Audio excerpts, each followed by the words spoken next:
साल 1919 अमृतसर का जलियांवाला बाग मानवता को शर्मिंदा करती एक ऐसी घटना का गवाह बना जिसने हमेशा के लिए गोरे अंग्रेजों के चरित्र पर काला दाग लगा दिया। इसी दिन जनरल डायर ने हजारों मासूम निहत्थे हिंदुस्तानियों पर लगातार गोलियां चलवाई। यही नहीं, उन लोगों के भागने का तमाम रास्ते बंद कर दिए गए सिवाय मौत के। उनके पास कोई रास्ता नहीं था। आगे जाकर क्रांतिकारी उधम सिंह ने जलियांवाला बाग हत्याकांड में गोली चलाने का आदेश देने वाले जनरल डायर को गोली मार दी और इस हत्याकांड का बदला ले लिया। लेकिन ये सवाल फिर खड़ा हुआ कि क्या सच में मरने वाला वही व्यक्ति था जिसने उस बाग में गोली चलाने का आदेश दिया? आखिर क्या है इस हत्याकांड के पीछे की क्रूर सच्चाई? वो कौन से सर्कमस्टेंसेस थे जो इस घटना के लिए जिम्मेदार थे? आज के इस हिस्से में हम जानेंगे दिल दहला देने वाली इस घटना की एक सच्ची घटना। हमारे साथ आखिर तक जरूर बने रहिएगा ताकि आज की पीढ़ी भी जान पाए कि आजादी उतनी भी सस्ती नहीं है जितनी आसानी से आज हम इसे एंजॉय कर रहे हैं। जलियांवाला बाग हत्याकांड की भूमिका उस समय बननी शुरू हुई जब अंग्रेजों ने रॉलेट एक्ट लगाया और देश भर में इसका विरोध शुरू हुआ। वो तारीख थी 10 अप्रैल। रॉलेट एक्ट का विरोध चल रहा था और अंग्रेजों ने इस एक्ट के विरोध करने के लिए सैफुद्दीन किचलू, डॉक्टर सत्यपाल को गिरफ्तार कर लिया गया। रॉलेट एक्ट को उस समय का काला कानून कहा गया था। इस कानून का विरोध महात्मा गांधी ने भी किया था और इसके पास होते ही पूरे देश में इसका जबरदस्त विरोध शुरू हो गया। रॉलेट एक्ट के इस कानून के मुताबिक अंग्रेज बिना किसी जांच पड़ताल और मुकदमे के जब चाहे किसी भी भारतीय को गिरफ्तार करके जेल में भेज सकते थे। रॉलेट एक्ट के विरोध में सैफुद्दीन किचलू और डॉक्टर सत्यपाल की गिरफ्तारी ने आग में घी का काम किया। जनता का आक्रोश अपने उफान पर था, लेकिन तूफान से पहले वाली शांति छा गई। लोगों ने एक बड़े विरोध प्रदर्शन करने के लिए 13 अप्रैल को सुबह जलियांवाला बाग में एक बड़ी सभा करने का निर्णय लिया। सारे के सारे लोग इकट्ठा होते, वहां पर रॉलेट एक्ट का विरोध होता और साथ ही इन दोनों की गिरफ्तारी के विरोध में स्वर मुखर हुए। जलियांवाला बाग में 13 अप्रैल को होने वाली इस रैली की खबर जनरल रेजिनाल्ड डायर को पता चल गई। 13 अप्रैल पंजाब में बैसाखी का दिन भी था। वैसे भी पंजाब में बैसाखी बड़ी ही धूमधाम से मनाई जाती थी। लोग एक तरफ बैसाखी का जश्न मना रहे थे, अपने लोगों से मिल रहे थे और दूसरी तरफ इस सभा की तैयारी चल रही थी। लेकिन जनरल डायर ने इस सभा के खिलाफ पहले से ही तैयारी कर ली थी। उसने 12 अप्रैल को ही अतिरिक्त सैनिक टुकड़ी बुलाकर अपनी तरफ से पूरी तैयारी कर ली। सुबह का वक्त था। लोग बैसाखी के त्योहार के चलते खुशियां मना रहे थे और अपनों से मेल मिलाप करने के बाद लगभग 25,000 लोग जलियांवाला बाग में आम सभा के लिए इकट्ठा हो गए। इधर जनरल डायर भी अपनी पूरी सैन्य टुकड़ी लेकर जलियांवाला बाग की तरफ चला गया। जलियांवाला बाग में भीतर जाने का एक ही रास्ता था। लोगों की शहर सभा हो चुकी थी और उन्हें मालूम भी नहीं था कि कब जनरल डायर अपनी पूरी की पूरी सैन्य टुकड़ी लेकर अंदर दाखिल हुआ और उसने जलियांवाला बाग के मुंह पर तोप रखकर उसने बंद कर दिया। इसके बाद अपने सैनिकों की पोजीशन लेने के बाद जनरल डायर ने सीधे लोगों पर फायर का आदेश दे दिया। बिना किसी चेतावनी के, बिना एक शब्द बोले जनरल डायर के आदेश का पालन करते हुए सैनिकों ने अपनी अपनी बंदूकों का मुंह खोल दिया और लगातार गोलियां लोगों पर बरसने लगी।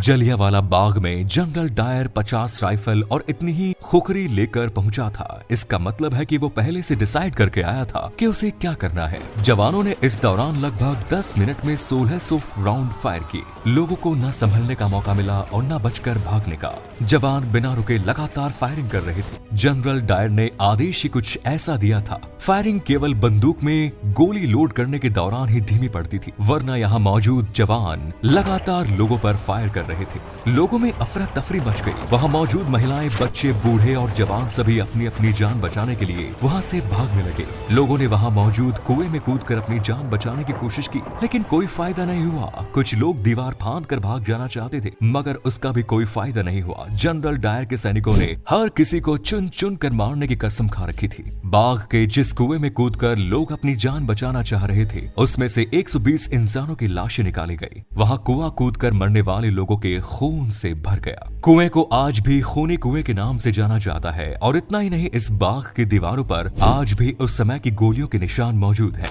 लगातार 10 मिनट हुई इस अंधाधुंध फायरिंग के बाद जनरल डायर राक्षसों की तरह हंसता हुआ वहां से बाहर चला गया। इतना ही नहीं, अमृतसर की सड़कों पर जो भी भारतीय उसे नजर आता वो उसे भी गोली मार देता।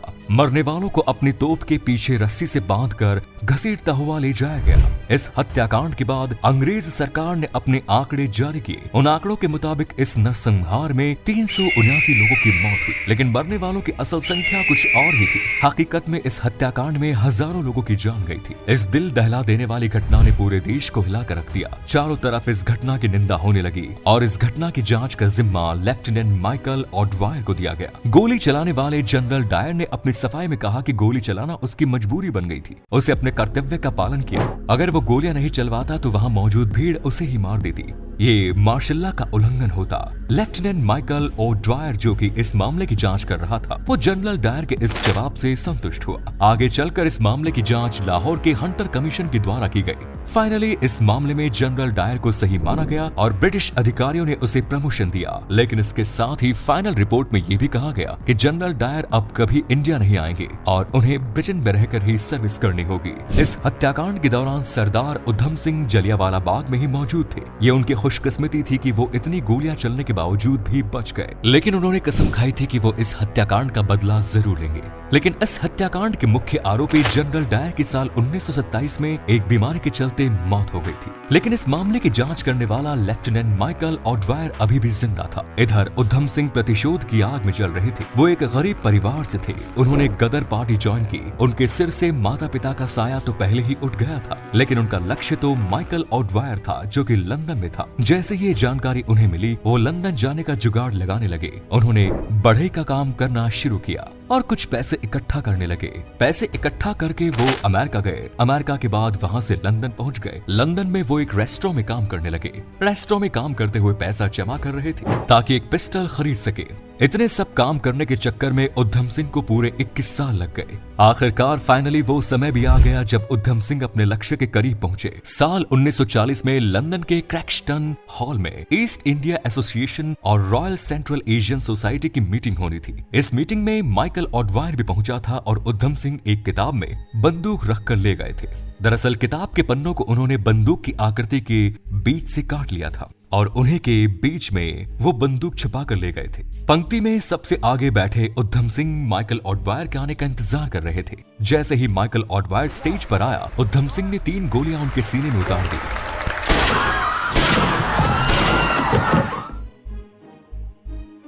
वो वहां से भागे नहीं बल्कि वहीं खड़े हो गए और उन्होंने कहा कि 21 साल बाद जलियांवाला बाग हत्याकांड का बदला ले लिया। उधम सिंह ने वहां अपनी गिरफ्तारी दे दी। इसके बाद 31 जुलाई 1940 को उन्हें फांसी दे दी गई। यहाँ ये बात ध्यान देने लायक है कि जलियांवाला बाग हत्याकांड से जो 2 अंग्रेज अफसर जुड़े हुए थे, उनके नाम काफी मिलते जुलते थे। उनमें से एक जो असली गुनहगार था, वो पहले ही अपनी बीमारी के चलते मारा गया, जबकि जिसने गुनहगार को जांच के दौरान बचाया, उसे अमर शहीद सरदार उधम सिंह ने मार दिया। हमारी आजादी की लड़ाई में अनगिनत शहीदों ने अपने प्राणों की आहुति दी है। ये आजादी हमें बड़ी ही मुश्किल से मिली है। अब ये हमारा फर्ज है कि हम इस आजादी को हमेशा बनाए रखें। उम्मीद है ये वीडियो आपकी उम्मीदों पर खरा उतरा होगा। धन्यवाद। 13 अप्रैल सन 1919 यह तारीख भारत के इतिहास का सबसे काला दिन था। इस दिन अमृतसर के जलियांवाले बाग में हजारों मासूम निहत्थे भारतीयों पर बड़ी ही बेरहमी के साथ गोलियां चलाकर उन्हें मौत की नींद सुला दिया गया था, जिसे हम सभी जलियांवाला बाग हत्याकांड या जलियांवाला बाग नरसंहार के नाम से भी जानते हैं। देश की इस आजादी की लड़ाई में हजारों भारतीय शहीद हो गए थे, जिनमें हिंदू, मुसलमान, सिख समेत सभी धर्मों और जातियों के लोग शामिल थे। ये बात तो हम सब ने पढ़ी है कि जनरल डायर के कहने पर ही गोरखा के जवानों को जलियांवाले बाग में गोलियां चलानी पड़ी थी। लेकिन आखिर इतनी बड़ी संख्या में लोग जलियांवाले बाग में इकट्ठा क्यों हुए थे? क्यों जनरल डायर ने बेगुनाह भारतीयों पर गोलियां चलाकर बर्बरता की हदें पार कर दी थी? और बाद में शहीद आजम उधम सिंह ने जनरल डायर को मारकर जलियांवाला बाग हत्याकांड का बदला भी लिया था। लेकिन जिस व्यक्ति को उधम सिंह ने मारा था, असल में तो वह व्यक्ति था ही नहीं जिसने जलियांवाले बाग में गोली चलाने का आदेश दिया था। तो फिर उधम सिंह ने किसे मौत के घाट उतारा था? जलियांवाला बाग से संबंधित और भी कई ऐसे रहस्य हैं जिसके बारे में आज भी देश की अधिकतर जनता अनजान है। तो आज की इस वीडियो में हम जलियांवाले बाग की पूरी घटना आपको बताएंगे और इससे जुड़े कई ऐसे सच और तथ्य आपके सामने पेश करेंगे जो आपने पहले कभी नहीं सुने होंगे। घटना की शुरुआत 10 अप्रैल को होती है, जब रोलेट एक्ट का उल्लंघन करने पर सैफुद्दीन किरजू और डॉक्टर सत्यपाल को ब्रिटिश अधिकारी द्वारा गिरफ्तार कर लेते हैं। असल में उस समय पूरे देश में रॉलेट एक्ट का कानून पास कर दिया जाता है, जिसके तहत ब्रिटिशियर्स किसी भी भारतीय पर बिना मुकदमा चलाए उसे जेल में बंद कर सकती थी। उस कानून को इतिहास में काला कानून भी कहा जाता है, जिसका विरोध महात्मा गांधी ने भी जमकर किया था। सैफुद्दीन और सत्यपाल की गिरफ्तारी के बाद पंजाब के लोगों में जबरदस्त आक्रोश था, जिसके चलते इन लोगों ने मिलकर 13 अप्रैल को बैसाखी के अवसर पर जलियांवाले बाग में एक जनसभा का आयोजन करने का फैसला किया। ये बात जब ब्रिगेडियर जनरल रेजिनाल्ड डायर को पता चली तो उन्होंने अतिरिक्त सैन्य टुकड़ी पहले ही बुला ली और 12 अप्रैल तक वे पूरी तरह से चौकन्ना हो गए। 13 अप्रैल की सुबह सभी अपने परिवारों और दोस्तों से मिलकर बैसाखी का जश्न मना रहे थे। गोल्डन टेम्पल के दर्शन करने के बाद हजारों की संख्या में लोग जलियांवाले बाग में इकट्ठा हो गए। देखते ही देखते लगभग 25,000 लोगों की भीड़ इकट्ठा हो गई। इतने में ही जनरल डायर अपने जवानों के साथ वहां पहुंचते हैं। जलियांवाले बाग के अंदर और बाहर जाने का सिर्फ एक ही रास्ता होता है, जिसे जनरल डायर तोप लगाकर बंद कर देते हैं। इसके बाद बाग में घुसते ही वे सिर्फ एक ही शब्द बोलते हैं, फायर। जनरल के आदेश मिलते ही जवानों ने फायरिंग शुरू कर दी। 50 राइफल और 40 खुखरी के साथ जनरल डायर जलियांवाला बाग पहुंचा था, जिससे साफ था कि वह नरसंहार करने के उद्देश्य से ही वहां आया था। बर्बरता की सारी हदें लांघकर जनरल डायर ने जलियांवाले बाग में मौत का वो तांडव मचाया कि इस घटना से हर भारतीय आक्रोश और बदले की भावना से भर उठा। केवल 10 मिनट के अंदर ही जवानों ने 1650 राउंड फायरिंग की। लोगों को अपनी जान बचाने का मौका तक नहीं मिला। फायरिंग शुरू होते ही चारों तरफ अफरा तफरी मच गई। बच्चे, बूढ़े, महिलाएं, जवान, हर